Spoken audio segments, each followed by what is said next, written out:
Join the Stuff to Blow Your Mind podcast for a mind-expanding journey into topics scientific, psychological, philosophical, and mythic. In our recent episode, Sex Bots, From Objectification to Therapeutic Surrogates, we consider arguments for and against the embrace of synthetic paramours.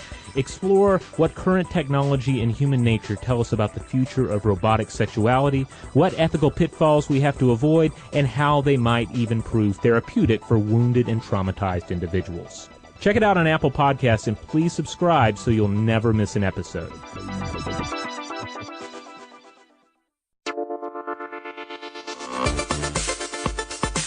Get in touch with technology with TechStuff from HowStuffWorks.com. Hey there, everybody, and welcome to TechStuff. I am Jonathan Strickland, and joining me once again, half of the amazing Car Stuff team, Scott Benjamin. Welcome back to the show. Howdy, everybody. Scott, it's great to have you here. We just finished recording a show. I think these are actually going to play out of sequence, but I just finished recording a show with your co-host, Ben Bolin, who was spectacular. So I expect you will do no less in this episode. Oh, the pressure is on. But unlike Ben didn't have to prepare anything. True. I specifically told him not to prepare, whereas you fortunately have talked a lot about this particular topic. We are going to talk about the Volkswagen scandal, what happened, what the actual technical details are, maybe get some information about diesel versus gasoline cars, kind of get an understanding of what exactly happened and what the fallout is looking like so far. And spoiler alert, folks, this is an ongoing story. It's not like we have an end where we can say, and then they were charged this much money in fines. No, exactly, because even now, with the fix information that we now have that we just got a few days ago, there are still some unanswered questions in this fix plan. They say they've got the plan, but they're not quite exactly telling us what they're going to do with it. And not only that, but they've also recently announced a different emissions possible subterfuge trick thing that's going to be in the was supposed to be in the 2016 models, which currently are not available here in the United States. They're quarantined at U.S. ports. That's right. There's a hold on all sales of Volkswagen diesel vehicles from 2015 and 2016. So model year 2016s are being held back. You can't get one right now. Exactly. And I'll talk about what that particular possibly shady technology does. But before we get into that, one of the things I wanted to do is kind of lay the groundwork. I usually take the first part of any episode to kind of talk about what were the conditions that led up to this point. And really to look at this one, I wanted to go way, way, way back. All right. Okay. Because I wanted to talk about the conditions that led up to things like the Clean Air Act. So in order to do that, you have to look at the dependence upon the internal combustion engine as the primary means of powering vehicles. Sure. Now, Scott, I know you are very well aware that electric vehicles preceded internal combustion vehicles. Correct. Yeah. Their electric cars were around before we had internal combustion cars. Yes, that's right. They were, in fact, very prevalent. I mean, taxi companies operated on all electric platforms at a certain point in history. You can look at photographs of New York, and we're talking turn of the century stuff. Turn of the 20th century. Right. Where it's all, every car that you see in the shot is all electric. There was a point when there were far more electric vehicles on the road than there were gasoline vehicles. And they were efficient. They were fast. One thing they were not was they didn't have incredibly long driving ranges. No. But at first that didn't really matter. And the reason it didn't matter is because with the development of the automobile also came the development of the road system in the United States. Yes. So here in the U.S. at least, the place you were most likely to encounter roads that were suitable for driving on were in cities, which meant that your driving range didn't have to be that far. You weren't doing miles and miles of driving every single day. You might be doing a few miles of driving, which was important for electric vehicles because there was no real way to recharge once you hit the road. Yeah, in fact, they had the original idea, I guess, where Tesla's getting his battery swap idea from. Musk, I guess. Elon Musk. I always refer to him as Tesla, but that's not correct, of course. I'm sure he would love that, actually. The Tesla models that are proposing that, there'll be these battery swap situations where you can drive up and leave your old battery, pick up a brand new one so that it's a quick change, a relative quick change, and then you're on your way. And then you have to return for that battery. It's like a rental almost. Sure, yeah. You have to come back and get it. But that idea is nothing brand new, of course. These old taxis that I'm talking about would drive into a station and they would swap the batteries and they're back out on the road to collect the next fare. Yeah, to have as little downtime as possible. Yeah, and they ran constantly, around the clock, but they were constantly getting new batteries as well. Right. And if you look at the development of the roads, once we got to a point where roads were being built out beyond the cities, where they were connecting different cities together, a lot of people had the desire to travel those roads. The roads were there by necessity, but now people are like, I have an opportunity to go places I couldn't go before. But the problem was the electric vehicles weren't the vehicles that could get them there, because if it was further away than, say, 18 miles, you weren't going to reach your destination. Yeah. So the internal combustion engine had an advantage over that, in that you could have fueling stations along the way. And the other huge advantage was because Henry Ford figured out how to do mass production. And through mass production, they were able to dramatically reduce the price of a vehicle. So an internal combustion engine car cost about a third of what an electric vehicle did. So you have this mass adoption of the internal combustion engine. Now, this is why the reason why I even lay that groundwork is, as the United States in particular becomes a car culture, and as more and more people start driving vehicles that use internal combustion, you have more and more emissions from those vehicles. Sure. And it begins to accumulate over time. And depending upon the type of fuel you're using, if it's diesel, you get a lot of emissions that contribute to smog.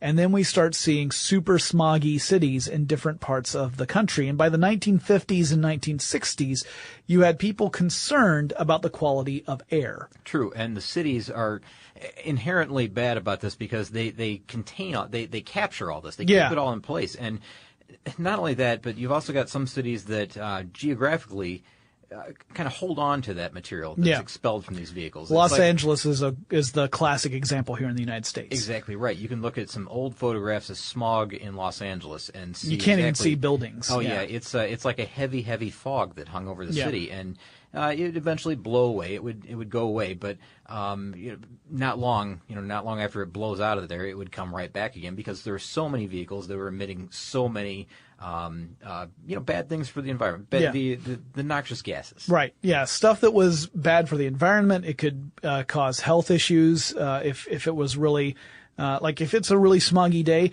To this day, in certain cities, when it's really smoggy, you'll hear warnings on the news like, limit your amount of time outdoors, especially on hot days where it can be aggravated, because it can end up either causing or aggravating health issues. Sure, and you can see examples of this in China today. Sure, where it's really, really heavy. I mean, there's still, and in parts of Europe too. Yeah, exactly right. Yeah, there's you can look at modern day Beijing. Yeah. And see what Los Angeles looked like several decades ago here in the States. Right. So by the 1950s and 1960s, different regions in the U.S. were looking at ways of improving air quality and limiting pollution.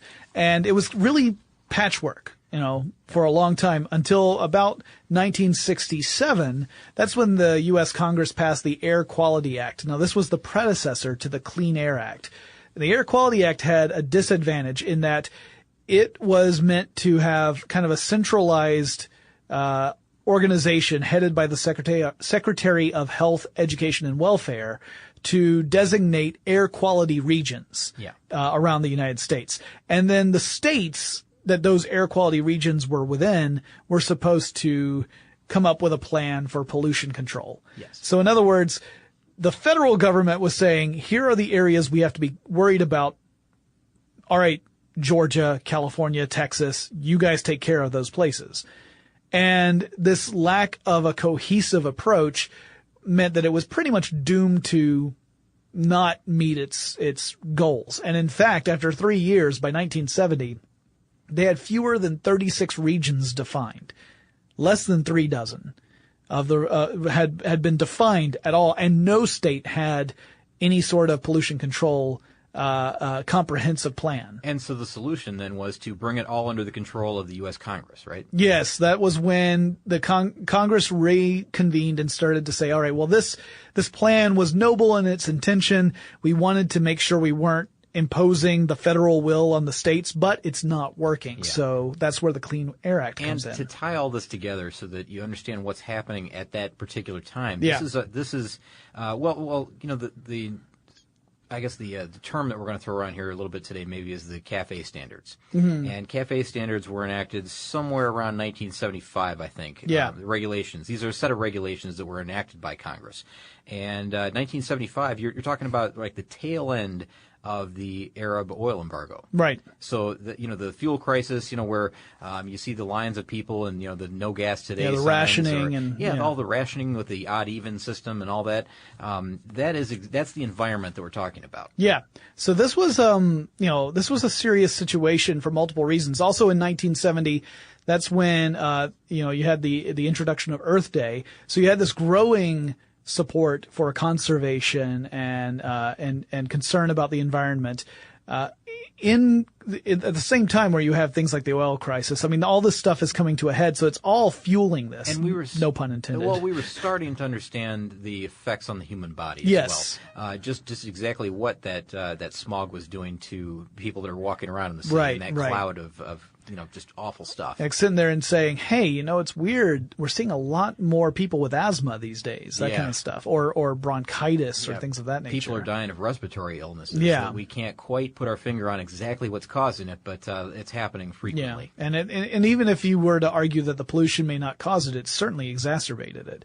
So this ended up creating the Clean Air Act, which set the national standards for pollution emissions eventually, and created a timeline for it, which had to be adjusted multiple times because, as it turned out, the standards were the standards to make the engines operate in what had been determined to be a safe set of parameters meant that manufacturers couldn't find a way to meet that and also make a car that worked. So those goals kept getting pushed. They started to look at pushing the deadline back in 1977. They pushed it back again in 1990, mainly because the technology to create something that was able to operate under these standards and do its job was not really an achievable goal for something that wouldn't cost an astronomical amount of money. And one thing that I don't think we've even mentioned yet is we say CAFE standards. That means corporate average fuel economy. Yeah. And that's across the line of vehicles, across the whole fleet of vehicles. It's not like one particular vehicle has to meet the standard. Right. It has to be an average of all vehicles produced. And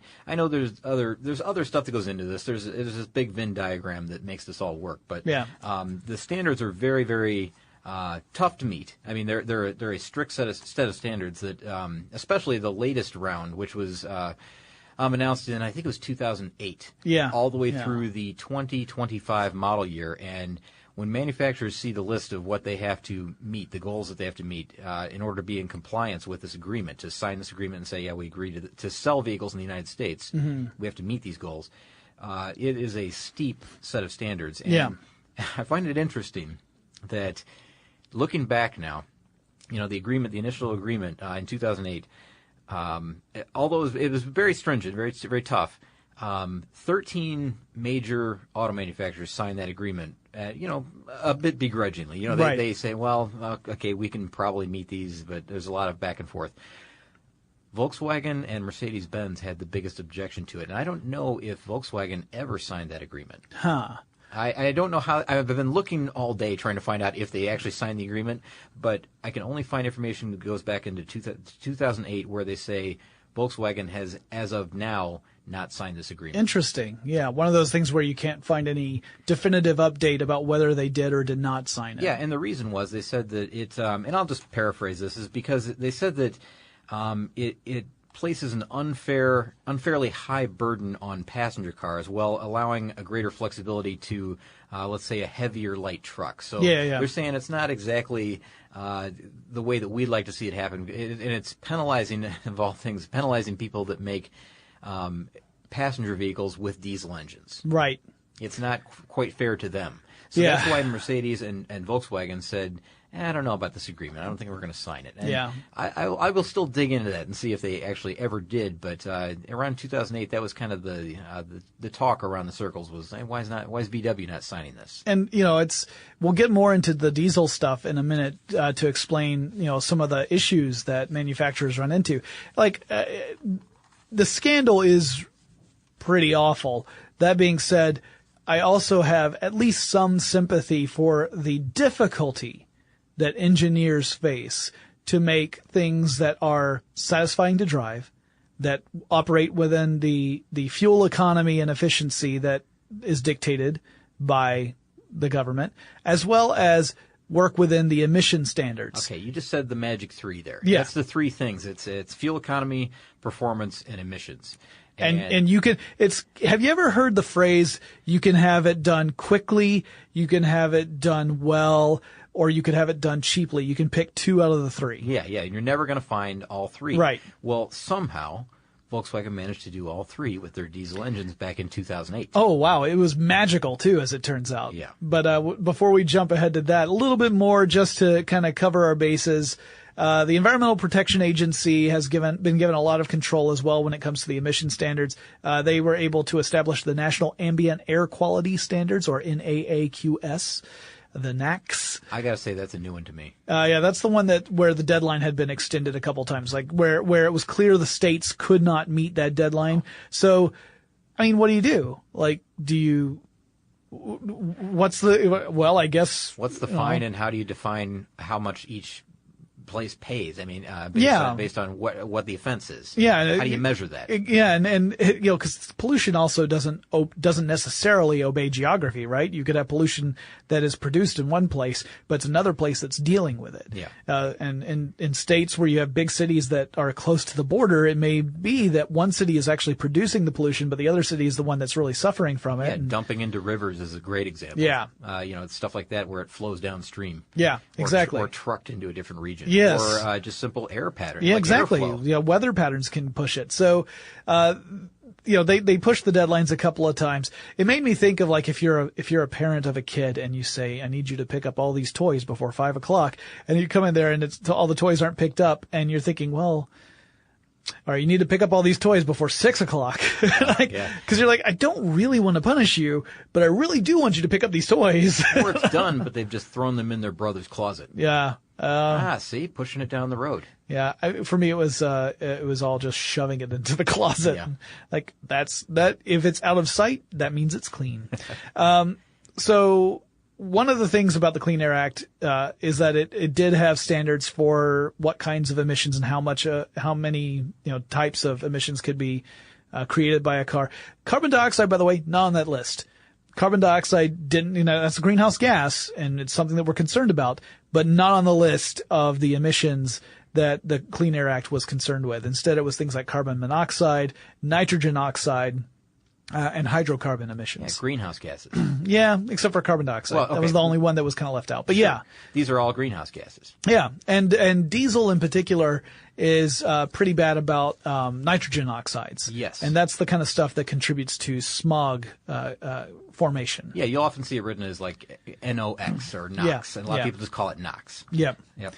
Yep, hard knocks in that case. The standards, the emission standards themselves, when I say standard, it sounds like I could easily quote you, here's how much nitrogen oxide the car is allowed to emit over a given amount of time. Not that simple. It all depends on the type of vehicle, like you were saying, between light trucks and passenger cars, for example, or the age of the vehicle. Yeah. That plays a factor as well. And also whether it's a gasoline-powered vehicle or a diesel-powered vehicle, because the emissions will be different depending upon those. So it's a little complicated, and I'm not going to be, spouting off specific numbers because it's just there's no point to it. It's a different podcast. Yeah, that's the incredibly tiny standards podcast. I'm not going to get down to that. It would also be the one that you would play to go to sleep. Yes. In the evening. And I don't mind if you guys fall asleep to me. I don't do the listener mail thing anymore, so at least you're not going to be woken up by a klaxon. So, like we said, the performance, the energy efficiency, or fuel efficiency, I should say, and the emissions are those three things, and it is very hard to meet the expectations of all three of those at the same time. Because, as it turns out, a lot of the emissions control mechanisms have an effect on performance. They can have an effect on fuel efficiency. For example, correlation is kind of a weird word, but there is an association between a very fuel efficient diesel engine and high production of nitrogen oxide. So if you're an auto manufacturer, you have to make an engine to make your car go, and you're using, you want it to be a diesel powered engine. You have specific standards you have to meet for fuel efficiency. That's one of the things you've got to, one of the boxes you have to check off. But you also have standards you have to meet for emissions. That's the other box you've got to check off. And in this relationship, as one goes up, the other goes down in the bad way, right? Like as one improves, the other one is getting worse. Yeah.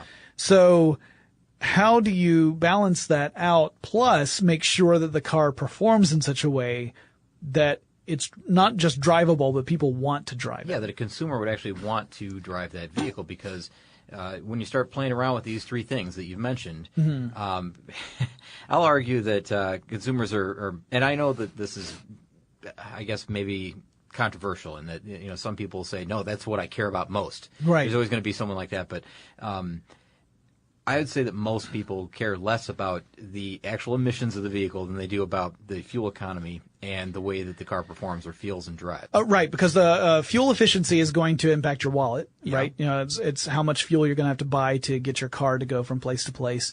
And performance, obviously, the way the car feels. Emissions, I would argue, for most people, they want the emissions to be at a level that is acceptable for the region they're in. Well, what I mean by that, and I don't mean to, spark any kind of big controversy or anything, but what I'm saying is that when you buy a new vehicle off the lot, you assume that it's going to be compliant with the current emissions standards in that area and in the U.S. in general. Yeah. It's going to pass. It's going to be a clean vehicle. Right. And it wouldn't be sold as a new car otherwise. Yeah, it wouldn't be right. allowed to. Well, no, but I mean, you pick up a 7-year-old used car. Sure. You take it in for the emissions test, as most people have to do now around big cities at least. Yeah.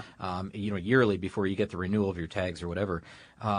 There's always that chance that they're going to say, sorry, you're just over on this, and here's the recommended fix. You've got 30 days to make that fix. Otherwise, you're not allowed to drive this vehicle on Georgia highways or Georgia roads.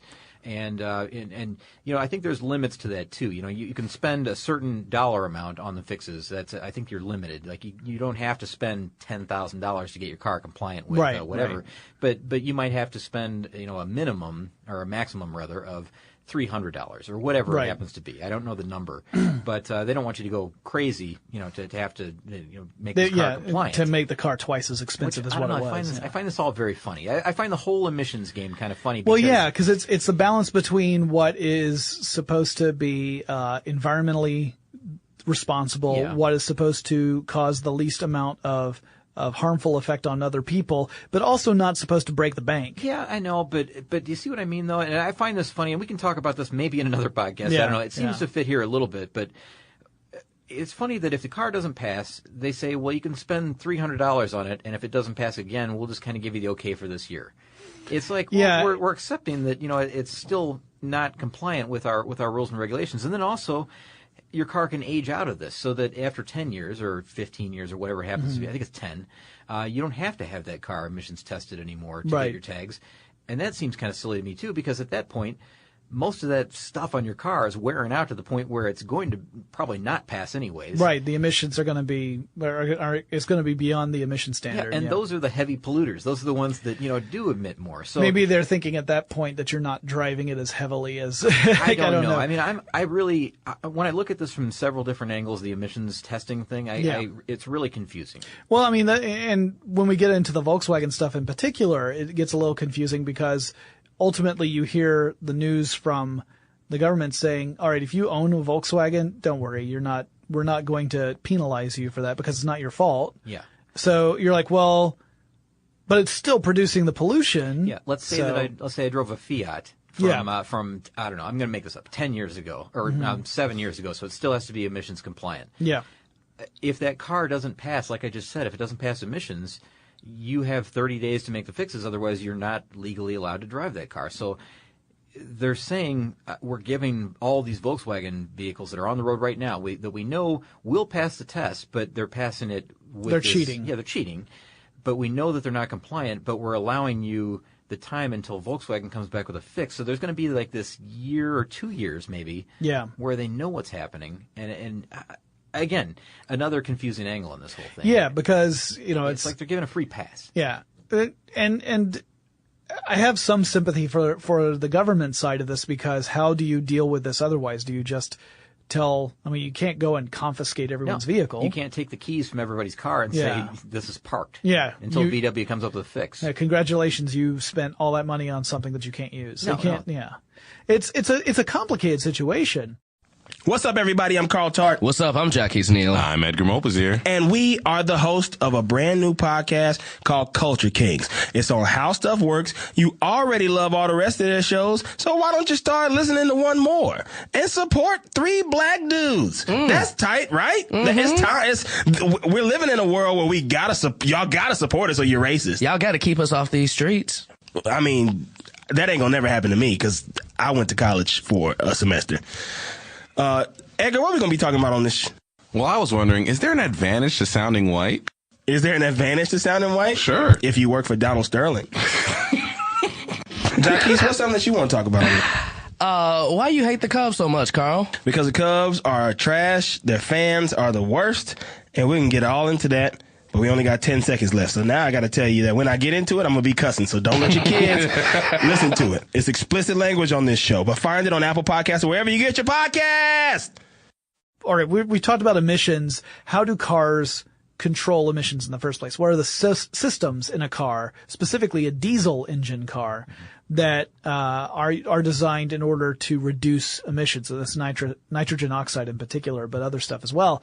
And there are lots of things that are part of this. There are combustion chambers that have been designed so that they can process the fuel better before it gets released, or burn it off in a way where you're not going to have nitrogen oxide anymore. As complete a burn as possible. Yeah. There are some that are designed to use catalysts that will make the nitrogen oxide break apart so that you get nitrogen and oxygen, which there's no problem there. Our atmosphere is primarily nitrogen. Sure. And you're talking, right now you're talking about after it's gone through combustion. So this is in the exhaust system. Right. Yeah. There are some that are in the combustion phase too, like just the combustion chamber and fuel systems. Sure. Lube oil consumption can have an effect too if you design your car so that it's much more efficient with that. Or your engine, I should say, if it's much more efficient than that. But there's also like particulate filters on the end of it. The catalysts, which can break up the nitrogen oxide into nitrogen and oxygen. Yeah, are you talking about the urea injection systems? Yeah. Which further burns the soot, and so do the particulate filters. Yeah, those are kind of neat.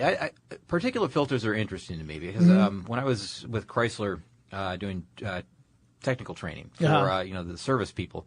The technicians there, rather. We were talking about Dodge Ram pickup trucks that had a diesel particulate filter that would regenerate itself. Interesting. So some of these are single use where they fill up, and one of the byproducts of burning diesel fuel is soot. You get a lot. There's a lot of soot that's left over, and it's almost like an ash type product. And you don't see ash really coming out of the tailpipe of diesel powered vehicles. So where does it all go? Well, it goes to these big filters, and they're called particulate filters, as you said. And the single-use ones, that's pretty simple. I mean, the idea is that it just fills up, and eventually you have to get it emptied or replaced. Kind of like a filter on a air conditioning system. Yeah, that's relatively rare now. I mean, relatively, they're still out there. But the ones that really are interesting to me, and the other version of this would be the urea injection, which allows it to be further burned, and you have to refill that system. Let's say every 10,000 miles, or I think every 5,000 miles, and that's part of the fix we'll talk about. But the regenerative ones, these things heat up to something like 600 degrees Celsius or 1,200 degrees Celsius. It gets really, really hot, and it's hot enough to burn soot. And when it happens, is very interesting. It happens on the highway when you're driving, because I mean, imagine something underneath your vehicle that heats up to the point where it's 1,200 degrees Celsius. That's pretty toasty. I mean, if you were parked on, grass, like dry grass somewhere, it would ignite the grass below you. Well, if you're parked on asphalt, you would melt it. If you were standing next to it, I mean, it would burn your leg. I mean, it's a hot thing. I mean, that's twice the temperature of a pizza oven. Yeah. It's really, really hot, and it was interesting to see how they developed a way to decide exactly when that happens, and that's all electronically controlled. It's all very precise in the way they do it. And it has to be, obviously, because if it weren't, it wouldn't be safe for anybody. Well, sure, you put it in your garage, and if it's still doing this regenerative thing, your house is up in flames. Yeah, something we generally consider to be a bad thing. Yeah, that would be. So they had to be very careful about how they designed it, but also very precise, and that shows you how carefully they can decide when things happen electronically in your car. That's just one example, I guess. Yeah, and so these systems are obviously the things that allow a diesel, well, really any engine for cars, but we're specifically focused on diesel. These are the sort of things that allow diesel engines to operate within those emission standard parameters, but they do have an effect on fuel efficiency and really on performance. Yeah. And so here's where we get into what Volkswagen did and where the scandal comes in. So you've mentioned emission testing. Yeah. That's something that if you are living in certain cities, you have to go through before you can go and get your tags renewed for the next year. I remember growing up in rural Georgia, that was not a thing. Didn't know anything about it till I moved here to Atlanta and I saw all these kind of tent-like structures outside of usually, like a mechanics or something. You see it and it'd say emission testing, $25 or whatever it is. Yeah. And I kept thinking like, well, what's that for? And it wasn't until we didn't own a car at first, me and my wife. And when we finally got one, we found out like, oh, okay, that makes sense because you're in a dense populated area where there are a lot of people, especially in Atlanta, which is a very car centric city. It makes sense for it to be there, but I had never encountered it before. Gets me every time it's your birthday, of course, because you're renewing your tags. Right. So there's $100 right there that you have to pay out or whatever, right. And then they hit you with another $25 for emissions if your car fits that certain parameter. Those the year or whatever. It all depends on what year you bought the car and what model it was. And how old is it and all that kind of stuff. Yeah. I always feel like I need a degree to figure out whether or not I need to get the emissions test. You know what's even more frustrating to me? What's I live in the extreme northern part of this county that Atlanta is in. Yeah. It's an odd shaped county, so it's way, way far away. It's like 30 miles away. Yeah. Not even half a mile down the road is the next county where they don't do emissions testing. They don't do emissions testing. So I'm not even anywhere near the city. Yeah. But I still have to do this emissions test because you're every in year. the county. Yeah, exactly. Well, so what was going on with the Volkswagen one was that the car, quote unquote, knew when it was being tested, and it would turn on all these emissions controls, essentially effectively shutting off emissions for the duration of the test, so that during the test phase, this clean diesel engine, which is the way it was marketed as clean diesel vehicles, was remarkable. It had performance. It was meeting the emission standard. It had fuel economy. This was a miracle machine. Yeah, and other manufacturers at the time were kind of marveling at how Volkswagen had done it. Now, Volkswagen had been in the diesel game for a long time, so they thought, well, this is superior German engineering. They've got some kind of idea of how this works, and we just can't seem to get the performance angle out of this whole thing. We can do the emissions, we can do the fuel economy, we can't do the performance, or we can do it's that old you can do pick two of those things. Yeah, but they were all scratching their heads like, well, how is Volkswagen doing this? And it turns out this you hear the term defeat device. Yeah. And a lot of people will picture a physical device you could hold in your hand. Like something you would shove inside the exhaust pipe or something. Yeah. So this term defeat device is a little bit deceptive in that it's really just it's a software code. Yeah. And that's all it is. It's a very cleverly written line of software. Incredibly clever because my first thought when I heard about the scandal that they had installed software that would defeat the emissions testing by incorporating the emissions controls during the test and then turning them off afterwards. So you get that fuel efficiency and performance back, but you're emitting much more pollution at that time. Yeah. My first reaction was, I wonder if it's just when they connect the computer system, like it it detects when the computer system gets connected to it. Yeah. No, it's way more subtle than that. Well, sure, because there are other situations where you would use that, and Yeah. they knew that. They knew that people have their own home diagnostic tools that Right. they can plug in. We're talking about the OBD2 ports. Yes, yes. The diagnostic ports on the driver's side. Right. And it goes far deeper than that because Yeah. it takes into account the wheel speed. It takes into account the position of the steering wheel. Yep. Everything is read. Your car is talking all the time to other modules. Are talking to other modules and figuring Right. out what's going on. And they determined that they knew exactly the parameters that were set because these are government standards that are in place for a vehicle emissions test, and they're the same everywhere. So it's very, very easy to say when this condition is met, then you do this, and when Yes. this is met, you do that, and if these two things are met, then you do this, and it's so simple for them to cheat this way. I don't know why other people haven't tried this in the past. Maybe they have. but- It is possible, but this was one where it was found out. Yeah, like you said, it's very simple. It's an if-then. Yeah. Right? If conditions are equivalent to a testing situation, then engage the emission controls. Like It's that's simple. basic computer programming is the if-then statement. Yeah. And obviously we're oversimplifying for the purposes of this discussion, but that's the basic model they followed, which is incredibly subversive and brilliant at the same time. Yeah, I mean, there could, I don't know how many parameters they've got here, but there could be 10 different indicators that the vehicle is in emissions testing Right. at that point, and then you react this way. But then once you unplug all that and you're on your way, we don't want it to react that way because Yeah. the driver will say, I went in for emissions testing and the car feels like it's broken. Right. Something's wrong. Yeah, it's not responding the way it should. I'm not getting the fuel economy that I was getting before. What did you guys do to my car? Yeah. So, one of the 2016 thing that I was mentioning before, Volkswagen has revealed that it has an emission control system that might only engage during tests. I got the feeling like the way it's been reported, it sounds like someone who's already been caught doing something wrong, and then when they are directly asked, hey, did you also do this? Like, it might be not against the rules, I mean, maybe. it plays right into it. Why would they build the 2016 models any different than they did the 2015s, Because and the they- 2014s, and all the way back to 08? Yeah. Because they knew what worked, and they hadn't been caught at that point, yet they had already manufactured those cars. Yeah, and the 2016 one has the additional element in that it heats up a pollution control catalyst, and that's the thing that I was talking about. Separating out the nitrogen oxide into nitrogen and oxygen. Yeah. That's what the 2016 models have. Yeah, they had installed lean NOx traps and in certain vehicles, and in other vehicles, like after 2012, they installed something they called the selective catalytic reduction systems,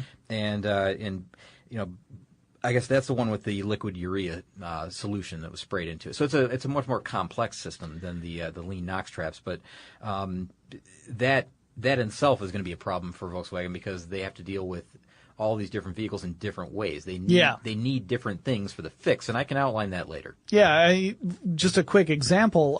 If you look up the news, that you hear that like some of the models of the Passat had 20 times the allotted, the allowable amount of emissions when it was in its normal driving operation. Sure. And then- Anytime outside of emissions testing. Right. And the Jetta was even worse. It could be between 15 and 35 times. Some of them were up to 40 times the allowed amount of emissions of nitrogen oxide. Sure. I'm going to guess that those are the ones that were just the lean NOx traps equipped ones. Yeah. Because that's kind of other manufacturers were saying, how can you get these standards? How can you meet these standards with just a lean NOx trap? There's just no way. We can't do it. How are you doing it? Yeah. Yeah. That was the magic. Where's the leprechaun inside your engine that's allowing this to happen? So here's a fun fact. Did you run across the name of the engineer who is credited as discovering this? No, I did not. He's got a perfect name. All right. So it's Volkswagen that has been called out on this. The name of the engineer, U.S. engineer whose discovery essentially led to the unveiling of the scandal, is John German. No way. Yeah. Really? He's Interesting. He's German, the engineer. Yeah, that is funny. But not a German engineer. Yeah, and this is a private agency, right? Yeah, actually, he was, so he also works not just with, engineering, but he works with a kind of an environmental protection sort of, organization. But he's not with the U.S. government. No, Okay. No, he was not. And so originally, in fact, he handed that information over to the U.S. government. So originally, what he was doing was purely, he didn't suspect Volkswagen of doing anything hinky. What he was doing was he was looking at the nitrogen oxide emissions, the NOx emissions in Europe, and seeing how out of control they were in certain regions, and then looking at the data for the United States and saying, well, I mean, obviously there's a difference between the number of diesel vehicles on the road in Europe and those in the U.S., but he was saying, vast difference. yeah. But he was saying, well, there's something clearly happening over here in the U.S. Like the Volkswagen cars are amazing. Maybe we can look into the engineering of the Volkswagen cars and give advice to European automakers to help out Europe. So it was purely an approach to help someone else out that he even started looking into this. So he's then essentially what he did was he was measuring these levels on the road as like a highway travel or city travel versus in a lab environment. Yes, he specifically started looking at how the cars were performing in various environments and discovered there were vast inconsistencies. Yes. So real world situations versus lab situations. Exactly. And that is dramatically, well, in this case, extremely different in the case of Volkswagen in particular. Yes. And so at this point he's saying, something is really off about this, and was tempted to even perhaps call it a defeat device at that stage, but he did not. He instead handed the data over to the EPA and, as a courtesy, handed a report over to Volkswagen as well. In 2014. Oh, boy. May 2014. Yeah. So it's been more than a year since this data got to Volkswagen. And German says the reason he sent it to Volkswagen was because perhaps it was a legitimate oversight, something like maybe it was a fault in part of the engineering that could be addressed and fixed. Yeah. That there might be an honest mistake here. And, he was giving them a huge benefit of the doubt. Sure, he might even be thinking that it's in this one particular line of vehicles. Yeah. Maybe there's a problem with that. Or maybe it's very, it could be very, very simple for you to change this. But he had no idea that this was the tip of the iceberg. Right. So the EPA starts looking into it, and it wasn't until September of this year, 2015, that Volkswagen essentially came out and said, you got us. Oh, boy. Yeah. You know what? Okay, they've known about it for a while. You do have to give them some credit to come right out and say, like, yeah, you got us. You got us fair and square. We have Although been to be cheating. fair, they said that due to some rogue software developers. Oh, boy. Like no one has come out to the point in Volkswagen to say this was a decision. Like they're not willing to say this decision goes all the way to the top. Yeah. It's more like someone lower down made this decision without our knowledge, and we're suffering for it. Although the top guy did step down. Yes. Yeah. So I mean, it's definitely affected their corporate structure as well. Yes. In the last month. It will continue to affect them heavily in the oncoming months. Yes. Yeah. Yeah. This is so far reaching. I mean, I sometimes sit around like at my desk. I'm thinking about like just the sheer volume of vehicles, not only here in the United States, but worldwide. 11 million vehicles or so. Yeah, we have, 500,000 here. Yep. And it's a big deal here. Sure. I can't imagine what it's like over there, what they're going through over there. But I just think about like the pure logistics of this whole thing too, Yeah. with some of the fixes that they're proposing and all that, and the time involved and the money involved, and are they the bigger questions? Are they going to come back from this? Are they going to? What's this going to do to Diesel's reputation? Oh, not only here but worldwide. I mean, Sure. Everybody kind of bought into this. It's we get listener mail all the time from listeners in Europe that prior to this that were saying, "Why aren't you guys on Diesel like we are over here in Europe? Why aren't you doing that?" And I mean, it's one of those things where you look at it and you think, it's a lie that we want to believe, right? It's a convenient lie because it gives us the feeling that we're not contributing to pollution and we're getting the performance we want out of our vehicles and the fuel economy we want out of our vehicles. If you tell me that lie, I am probably inclined to believe it because it's to everyone. It seems to be to everyone's benefit until you strip away the lie and realize how much pollution is actually being dumped out there. A lot of people felt really good about driving, clean diesel engines. Yeah. I mean, it's right there in the name, clean diesel. So people felt really good about going to VW and picking up a TDI equipped engine, TDI equipped vehicle, and being happy about that. Yeah. Like I'm doing my part. Yeah, like I'm being a responsible adult. I'm not getting one of those gas guzzlers that's eating up gasoline and pouring out tons of carbon monoxide out into the atmosphere. Yeah. And according to The Guardian, this is something you guys covered on, Scott, you were on an episode of Forward Thinking with Joe and Lauren while I was out on vacation and talked about this. But The Guardian estimated that it could have been around almost 950,000 metric tons of nitrogen oxide emissions every year that this technology was out there. See, the numbers are just immense. I mean, it's all of this whole thing. I mean, when you go back all the way to the 2008 model year, you're thinking that, well, this has been happening for 7 years, or 8 years now at this point, I guess, model years. Sure. It's just such a big problem. It's so enormous in all aspects. I really am having a hard time seeing how Volkswagen recovers from this. Right. And as we pointed out earlier, if you already have one of these vehicles, then until there is a fix, you're going to continue to contribute to that pollution. And it's not because you're a bad person. It's because the car itself, the way it's designed, that's just how it works. I mean, to put it bluntly, you were sold a lie. Yeah. And you bought that lie. But, Yep. But you know what? It wasn't your fault, really. No, the government bought that lie too. Yeah. Because the wool was pulled over its eyes. Yeah. Can I come clean? I drive a Volkswagen. Yeah. But it's not a diesel. I think I mentioned that in the Forward Thinking episode too, and I love it. I mean, it's a great engine. It's a lot of fun, but it's a gasoline burning engine. Right. So I'm not involved in all this. And I got to say that when I see a Volkswagen on the road now, I consciously look to the lower right corner or the back end of the vehicle. Yep. And I try to see if it's a TDI equipped vehicle. And I just think, like, what is that person going through right now? They're dealing with, they bought a car that they thought was, all the things we said, and it's Right. not. They're going to have to deal with the dealership very soon about, what they're going to do to fix this and how they're going to do it. It depends on what make and model year you have, what they're going to do, how they're going to handle it.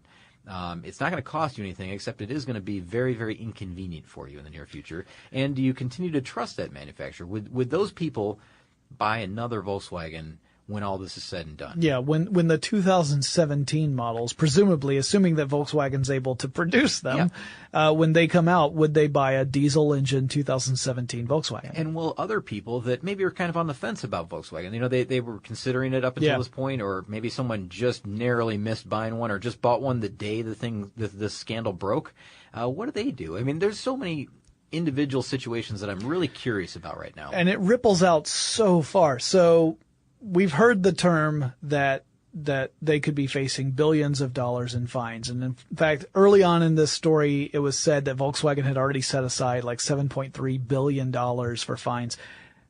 Right now, The Guardian estimates that the amount of fines may accumulate to around $18 billion. Yeah, see, now that matches what I heard initially. The very first number I heard was like $18.7 billion in EPA fines, strictly here for the United States. Yeah. Now, going beyond that, there's going to be fines to pay elsewhere as well, because they have agreements with European nations as well. So I don't know how you come back from something like this. I really don't. I mean, you can save, you can put money away, and they have profitable quarters. I'm sure that, I haven't looked at the numbers of how much they make per quarter up to this point. But there's no way they're squirreling all that away. They're using it for new products. They're putting it back into the business, of course. They desperately need another Love Bug movie. That's going to do it, huh? Yeah. Well, you wonder now if Disney will ever show the Love Bug ever again after this. That was not involved. No. Are you trying to implicate Lindsay Lohan in this? I'm talking about the new one. I'm going back to the original, Fred McMurray. Well, I'm glad you are, because I loved the original Herbie the Love Bug movie. Oh, yeah. No, I love that. It was a fantastic film. Yes. I love it. No, one of the other things I wanted to mention, though, if we're talking about the ripple effect, this gets super crazy.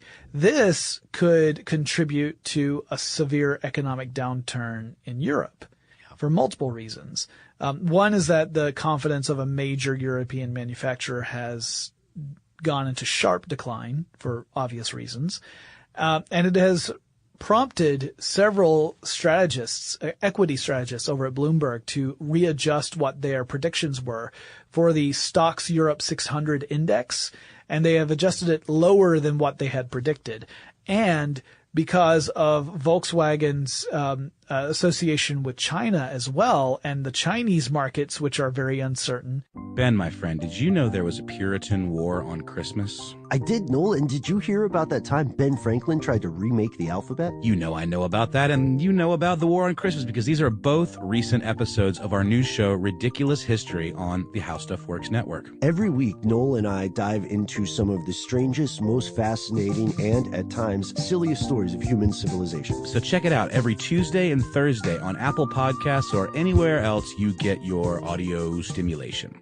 This whole mess could get really ugly from an economic standpoint, which I'm not going to get into because this is not an economics podcast, and I am in no way qualified to talk about that aspect of it. But it's kind of like when you start pulling back and pulling back and pulling back, you keep asking, am I back far enough? Am I seeing the full picture yet? You know, just to tell you that this last weekend I was out with a couple of friends, my wife and I, and this couple that we were out with said that they were buying Volkswagen stock right now because it's at a low point. Mm-hmm. And I was thinking, I don't know, is that a good move or is that a bad move? Right. And I was thinking, is it as low as it going to go? At the moment, I said, you know what, that's probably a good move because it's probably going to come back. It's probably going to rebound and everything's going to be fine. But the more I hear about this, the last couple of weeks that I've been studying this, and especially this last week, when the enormity of this situation has really just it finally hit me. Yeah. How big this is. I don't really know. I don't know if that is a good investment or not. Yeah. I mean, I can't say for sure. And the stock price went from like $167 before the announcement of the discovery of this cheating, or at least the public unveiling that, this was a thing.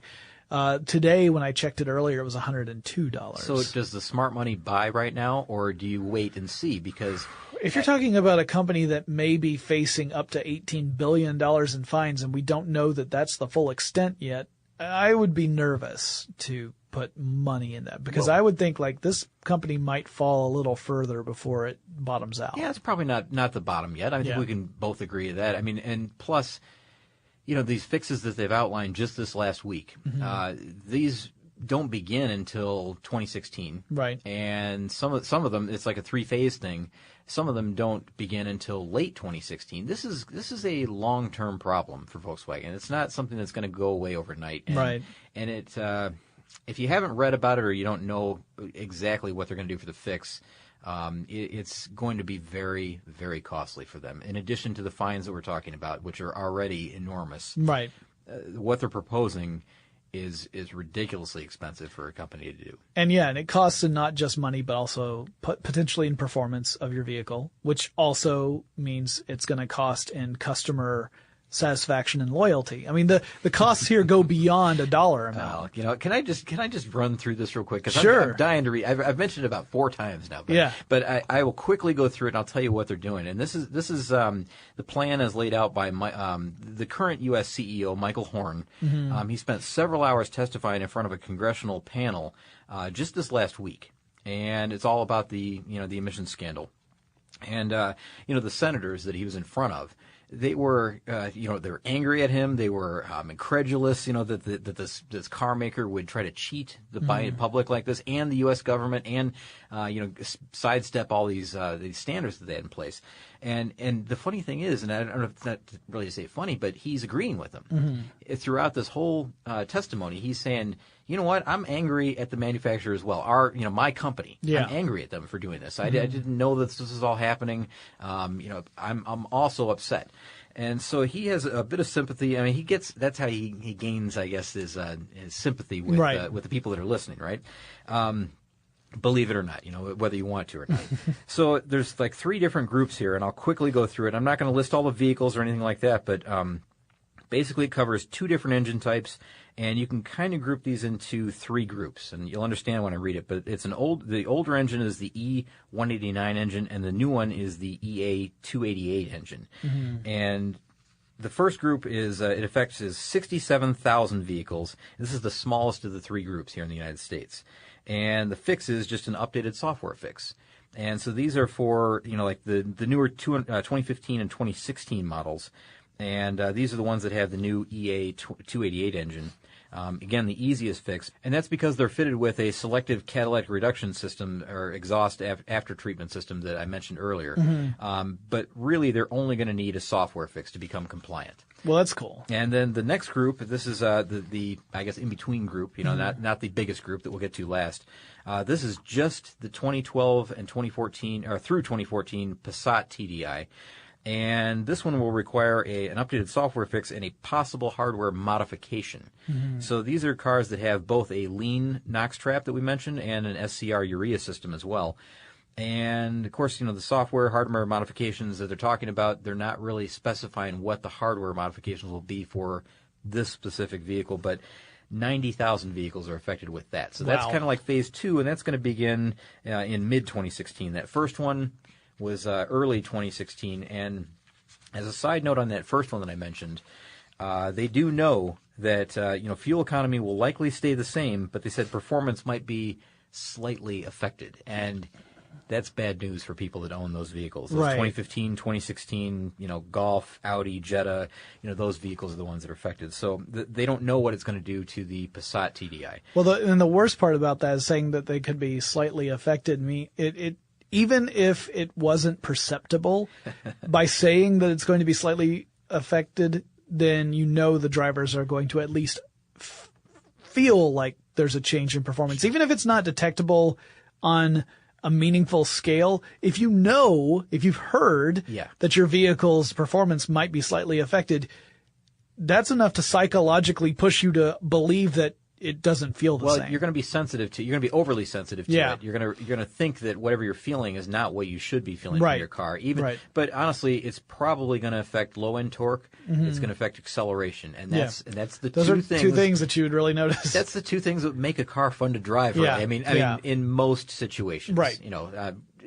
Taking out top-end speed, because most people don't hit the top-end speed. Well, there's very few opportunities to do that. If this fix somehow affected the top end, like maybe dropped it down 5 miles an hour or something, from the top end, not many people would ever experience that. Right. But when you remove acceleration from, say, a stoplight or trying to get on the freeway, that's going to affect your customer base. People are going to say we don't want it. So the last group, and this is the biggest one, this affects now – this is a bad group too. This affects 2009 through 2014 Jetta TDIs, Golf TDIs, Beetle TDIs, Audi A3s. So, how many of these vehicles you see on the road? They're everywhere, all these cars. These are the ones that have a lean NOx trap only. Okay. So these are the ones that may require the most work. Right, and it's the largest group. Yeah, so it's probably going to require well, of course it'll require a software switch. It's going to require hardware modifications that probably include adding a complete SCR system, that cleaning system that we talked about, the urea system. And they even talked about, for this group, this is how complex this would be. They said it's going to take between 5 and 10 hours to make this type of fix per vehicle, which is an enormous cost to the manufacturer for the time of the technician to do that. Sure, plus the parts. Can you imagine what that costs? So they're talking about, for this specific group of vehicles, this last group that they won't even start touching until late 2016. It affects, by the way, 325,000 of the 400 and some odd, I think it's 482,000 vehicles here in the States. So the vast majority of them. Yeah, they're talking about offering, like cashback offers. They're talking about entire vehicle buybacks, which is huge. I mean, there's been very few times in U.S. history it's happened. Yeah. But very few times when the manufacturer says that car will no longer be on the road. We're buying back every one of them and they'll be shredded, or whatever they happen to do with them. I don't know what the plan would be for this, but if they do a car buyback situation, they're likely just going to destroy those vehicles. It's hard to even comprehend, really. Yeah, you wouldn't buy back the car and then fix it and then try to sell it again. So it only makes sense. It's logically making sense to me that they would buy them back and shred them in some way, destroy them. So this is do you see what I mean? It gets worse and worse all the time. Yeah, the more you look at it, the more you realize, wait, no, I don't have the full comprehension of everything that can happen. And as the story unfolds, we'll probably learn even more. Like, maybe we'll learn exactly where this decision was really made. And maybe it was a group of rogue software engineers who were just desperate to have Volkswagen engines appear to meet all of these specifications. Just one more quick thing. I mean, Sure. and super quick, but Yeah. But think about the awards that this thing has won. Yeah. Because it wins engine awards, of course. It wins in 2008, which is the first year that we're talking about. The VW Jetta TDI Clean Diesel won the Green Car of the Year award at the LA Auto Show. Now, what do you do with that? Do you go back and you remove that award? I would imagine you have to strip the awards from the different models. Just this year, the Volkswagen Golf, now not particularly the TDI, but the Volkswagen Golf was awarded the 2015 North American Car of the Year award at the Detroit Auto Show, the North American International Auto Show. So this thing along the way, that's just two. It's won many awards along the way, and it has long been lauded as being, kind of like the solution. This is what diesel should be here in the United States, or really worldwide. Right, yeah. That was why German was looking into it in the first place. So I apologize for interrupting there, but the awards thing, I just had to get that out there because they've been so heavily awarded for all these diesel engines that what do you do with all that now? It's, again, part of the big problem. I guess it goes back to that phrase, if it seems too good to be true. Yeah. It probably is. Yeah, you're right. And it's right in there. Why didn't they look into it when it did seem too good to be true? I think it was one of those things where, you would either think, no company would be so bold as to try and fake their way through, because the consequences, as we see now, the consequences are so dire for any company that would attempt that.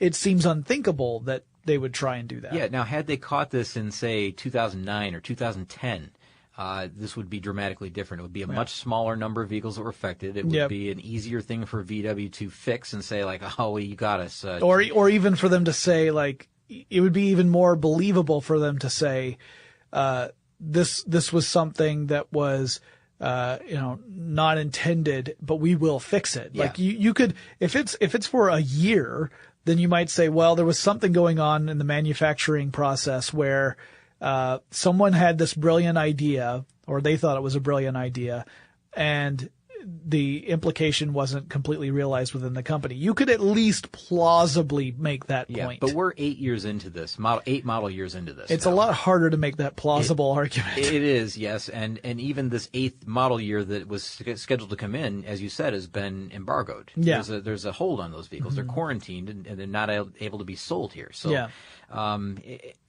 again, it's just a real head scratcher all around. Why would they do this? Why would a company allow this to happen? It is a little crazy. Now, on a related note, I have a thing to wrap this up with, because obviously this is a story that's still going. So it may be a couple of years before, it may be actually a decade or more before we really see the full extent of how this story plays out.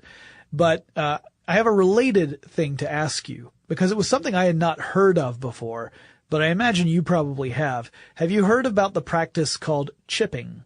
Yes. Okay. This was new to me. So chipping is essentially an aftermarket approach to do pretty much what Volkswagen did, except this time it's a customer doing it on purpose to their vehicle. Sure. Yeah, to gain performance gains. Yeah. So, okay. Or sometimes just to be a jerk face gain. Yes.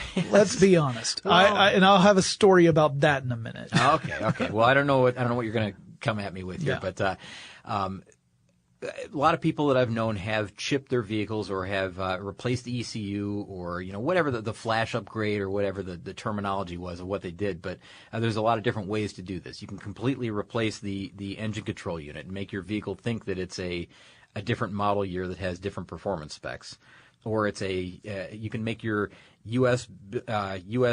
spec vehicle think that it's a European spec vehicle and that it boosts the performance. It allows a greater output, horsepower, torque, etc.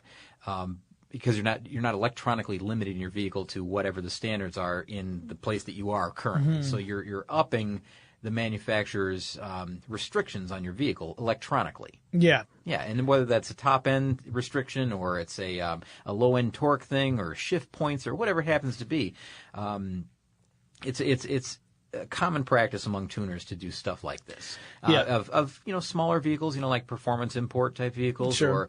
Or even big trucks. A lot of diesel guys do that. Yes. In fact, they're programmable to the point where they can kind of change things around frequently as much as they want. Yeah. They can toy with the numbers and make it really good for pulling or for towing, or they can make it like performance gains for diesel engines. You get crazy great performance numbers out of a diesel engine if you just have it chipped correctly. Right. Which, again, you're getting great performance at the expense of the legality of the emissions from your vehicle. And see, there's the thing is that you can go back with a scan tool and change that back to whatever you need it to be. For the emissions test.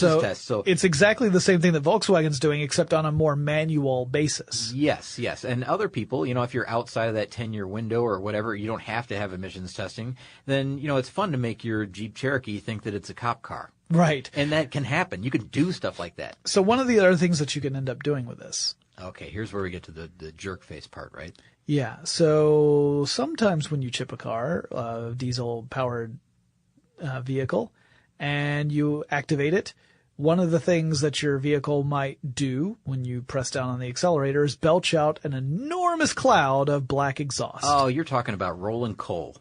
Rolling coal. Yeah, coal rolling or rolling coal. So, Scott, I walk home. Oh, no. It is a 3-mile walk from here to my house. Yeah. And there is a point that I like to rest at. It's a little more than halfway to my house. Yeah. And usually at that point, especially on a hot day, I like to sit down on a bench that's outside of a lovely little flower shop in the Candler Park area of Atlanta. And I sit down and I rest for a few minutes before I continue on. That sounds so peaceful. It's lovely. I collect my thoughts, I relax, and then I get up to walk the rest of the way. There was a day not long ago, Scott, although back when it was much hotter, when I sat down on that bench, got up, I'm ready to start walking. Well, it's at an intersection that's a 4-way stop. And it's a busy intersection with a 4-way stop, which is a little tricky for pedestrians. Because you have to make sure you have the attention of the drivers before you walk across. There's no light to time it with. Sure, hazardous situation. Yeah. So there's a large red diesel pickup to my left as I'm about to cross a street. Sure, and you can hear that loud knocking noise. Yeah. So you know it's diesel. Yeah. So I'm about to cross the street, but they decide they want to go. So not only do they go, but they flip the switch. Oh, and man. I am covered from head to toe in black exhaust as they turn right. So they turn in front of me. Yeah. Because they were on my left, they turn right. So they go down the street I was about to cross and belch out that black smoke while cackling and driving down. Oh, that's jerk awful. faces. Yeah, that is a jerk face move. I agree. Yeah. I agree. That whole thing bothers a lot of people. I mean, other people say it's my right to do this, and I'm going to do this no matter what. I guess you could say that people have been doing this for exhibition for a long time. We go to a tractor pull event or something like that. You see all of those vehicles are belching smoke like that, and they're doing it because there is a performance gain when you do it as well. Yeah. But the situation that you're talking about, they were doing it just simply to be as an effect. Yeah, as an effect to envelop you in this cloud of soot, and that's terribly dangerous for you. Yeah. It's not nice on their part. It was dangerous for them too, let's be honest, because at that point I was not happy. I mean, the idea is that what it does, and just so everybody knows, is when you flip that switch, it just dumps a bunch of extra fuel into the engine, and then that unburned fuel can't quite get burned off the way it normally would, and with all those exhaust scrubbers that we talked about, right. The particulate filters and all that, it bypasses all that, and then you end up with this cloud of smoke that looks like it's coming out of the little trains that burn coal. Yeah. It looks like that, and that's what they call it. They call it rolling coal. Yep. And just so you guys know out there in listener land, according to John Swanson of California's Air Resource Board, any modification to a pollution control system is illegal unless the manufacturer of that product had proven that the modification doesn't result in any adverse impact on the environment. Yeah. Now, again, any place that I've seen this happen in real life has been like at a tractor pull event or something like that. But I've never seen anybody actually had this done to them outside of video clips. Yeah, I wish that. No, I don't wish there would maybe, be video rolling on that. I'm going to second guess myself. I've seen in traffic, I've seen some diesel trucks that are emitting quite a bit of smoke. Yeah. But they're traveling at such a speed that I can't tell if they've done that. At a slow speed, it's very apparent. Right. What happens because it's a dramatic difference in the output of exhaust gases, rather the cloud of smoke or whatever soot. I can't say for sure that I've never seen it happen in real life, but I don't think so. Not intentionally. Like when there's a big truck and a Prius is following it. Yeah. You know, they flip the switch because they think that's funny. Yeah. Or a walker. A lot of times you can see videos of this where they go by bikers or walkers or whatever and shoot these mean-spirited videos where same thing they did to you. It wouldn't surprise me if there's some video on YouTube where you see an exhausted, sweaty, bald podcaster coated in soot. Well, I'm sorry to hear that happen to you, man. Yeah. That's terrible. Yeah, as a pedestrian who already considers himself somewhat environmentally friendly, it was like a cherry on top for my day. At any rate. Yeah, by the way, Car Stuff has a podcast on Rolling Coal.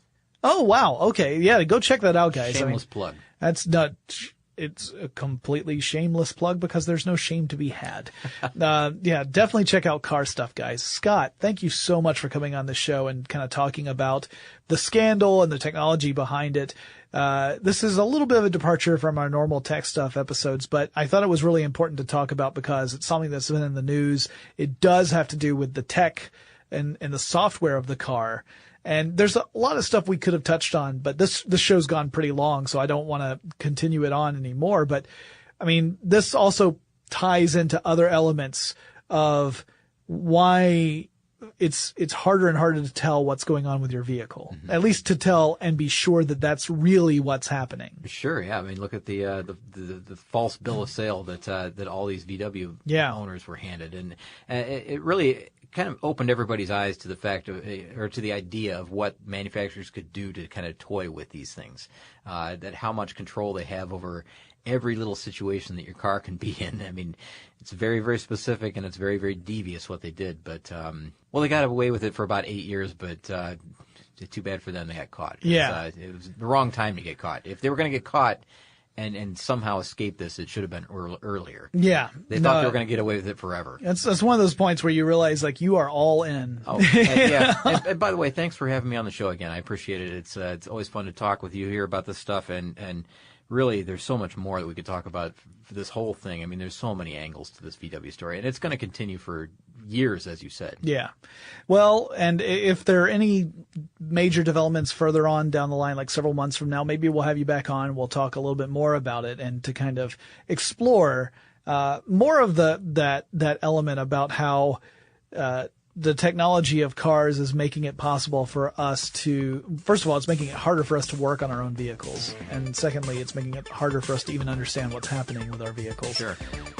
I think that's an interesting conversation, and it's one we've kind of touched on in the past when we talked about autonomous cars too. So maybe we'll revisit that. Guys, if you have any suggestions for future episodes of Tech Stuff, whether it's a topic or a guest host or an interview subject or anything like that, let me know. The email address you can send that information to is techstuff@howstuffworks.com, or drop me a line on Facebook, Tumblr, or Twitter. The handle at all three of those is TechStuffHSW, and I'll talk to you again really soon.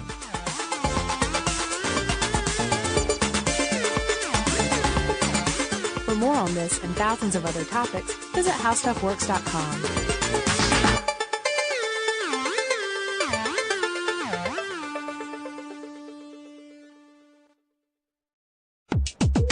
Hi, this is John Roderick from the rock band The Long Winters. And I'm Ken Jennings from the syndicated quiz show Jeopardy! We have a podcast called Omnibus. It's a time capsule of our era, and we put a new entry in the ground every Tuesday and Thursday. Listen on Apple Podcasts or wherever you get your podcasts, and subscribe to never miss a single episode.